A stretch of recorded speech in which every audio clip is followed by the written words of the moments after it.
কেঁদো না গো, কেঁদো না, চলো।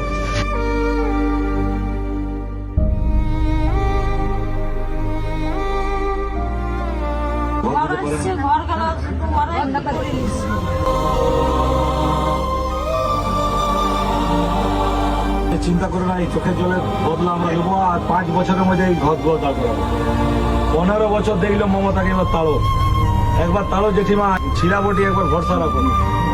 ভোট জিতে তো আমার তো কর্তব্য 5 বছর এই কষ্টগুলা মিটানো। আজকে এই প্রধান পঞ্চায়েত লজ্জা লাগে না গায়ের লোকগুলার এই কষ্টগুলা দেখতে?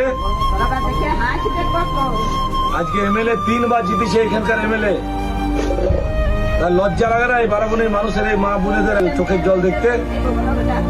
সত্যি ঠিক আছে, তুমি একদম ভরসা করো, মোদিজি আছে এইখানে। বিজেপি সরকার হইলে এই চিক আর থাকবে নাই, কথা দিছি। একবার পদ্ম ফুলকে আনো সবাই মিলে, একবার পাল্টানো দরকার এইটার জন্য।